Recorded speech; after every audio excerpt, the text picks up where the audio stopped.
Hello students, आज हम physics subject का आखिरी यूनिट शुरू करने वाले हैं जो कि है यूनिट नंबर 4 मेजरमेंट्स। इस वीडियो में हम ये यूनिट का फर्स्ट टॉपिक पढ़ेंगे जो कि है टू पॉइंट प्रोब मेथड। कभी कभी इसे टू प्रोब मेथड से भी पूछ लेते हैं।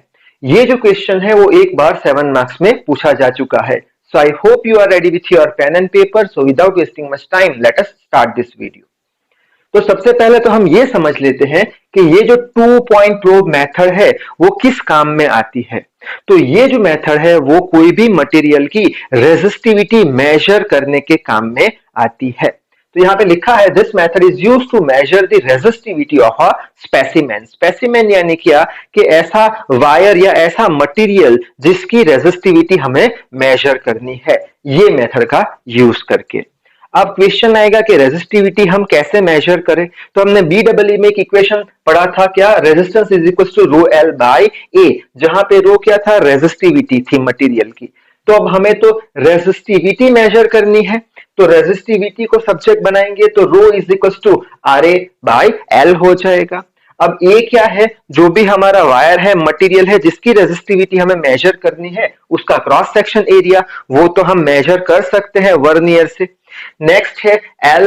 एल यानी लेंथ वो मटेरियल की या स्पेसिमेन की जिसकी रेजिस्टिविटी हमें मेजर करनी है, तो लेंथ भी हम मेजर कर सकते हैं वर्नियर से। यानी एरिया और लेंथ तो हमें मालूम है।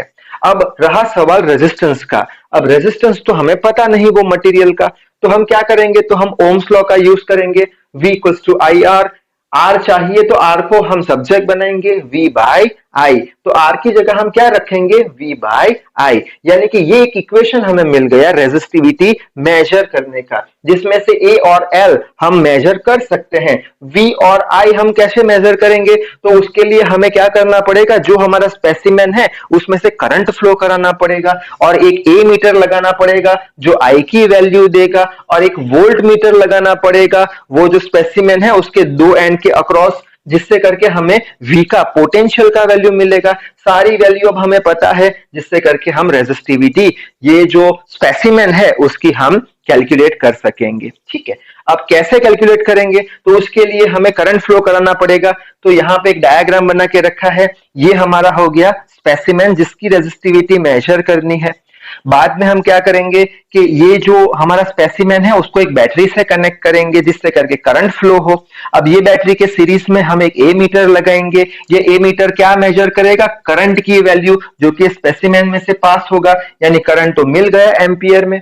बाद में ये स्पेसिमेन के दो पॉइंट के अक्रॉस हम एक वोल्ट मीटर लगा देंगे जो हमें पोटेंशियल डिफरेंस का वैल्यू देगा, ये ए और बी के बीच का। तो हमें वी का भी वैल्यू हमें मिल गया, ए का वैल्यू तो हमने मेजर किया हुआ है, लेंथ भी उसकी मालूम है, जिससे करके रेजिस्टिविटी हमें ओम्स इनटू मीटर में मालूम चल जाएगी।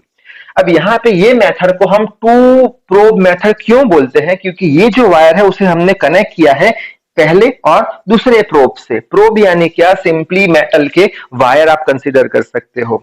और इसे टू पॉइंट प्रोब मेथड क्यों बोलते हैं, क्योंकि ये जो स्पेसिमेन है हमारा वो यहाँ पे एक पॉइंट और यहाँ पे एक पॉइंट, यानी दो पॉइंट से कनेक्टेड है ये प्रोब के साथ, इसलिए इसे हम बोलते हैं टू प्रोब मेथड।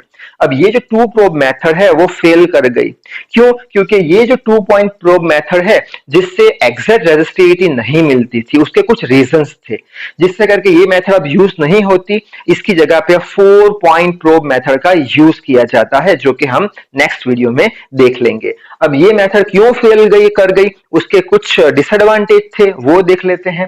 तो डिसएडवांटेज पहला देख लेते हैं, the major problem is error due to contact resistance. यानी हमें जो रेजिस्टिविटी का आंसर मिलता था उसमें एरर होती थी, करेक्ट रेजिस्टिविटी नहीं मिलती थी। क्यों, क्योंकि ये जो पॉइंट यहाँ पे हमने कॉन्टैक्ट कराए हैं, ये पॉइंट पे भी तो कुछ रेजिस्टेंस की वैल्यू होगी, जिससे करके इसका करेक्ट रेजिस्टेंस यानी कि रेजिस्टिविटी नहीं मिल पाती। सेकंड है, this method can not be used for the specimen having random shape. अब ऐसा कोई हमारे पास स्पेसिमेन है, ऐसा कुछ रैंडम शेप का, ठीक है, ऐसा कुछ स्पेसिमेन है हमारे पास रैंडम शेप का, ठीक है। तो अब ये जो स्पेसिमेन है उसका रेजिस्टिविटी हम ये मेथड से मेजर नहीं कर सकते। क्यों, क्योंकि ये मेथड में हमें क्या चाहिए, एरिया और लेंथ, तो इसका एरिया और लेंथ कैलकुलेट करना बहुत मुश्किल है।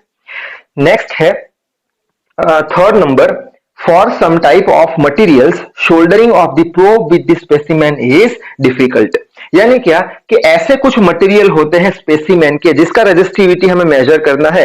ऐसे मटेरियल होते हैं कि जिसके साथ अगर हमें ये प्रोब का शोल्डरिंग करना है तो शोल्डरिंग नहीं हो पाएगा, शोल्डरिंग डिफिकल्ट हो जाएगा। कुछ मटेरियल शोल्डरिंग को सपोर्ट नहीं करेंगे, ठीक है।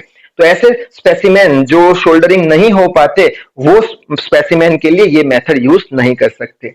और आखिर में है in case of semiconductors the heating of specimen due to soldering results in injection of impurities so that intrinsic property is affected।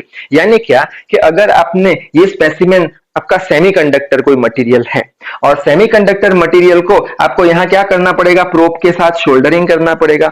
Soldering करोगे यानी क्या करना पड़ेगा, हीटिंग करना पड़ेगा। अगर आप हीटिंग करोगे तो क्या होगा, सेमीकंडक्टर पिघलेगा, प्रोब पिघलेगा, जिससे करके चांस रहेंगे कि ये प्रोब का मटेरियल थोड़ा सेमीकंडक्टर के अंदर भी घुस सकता है।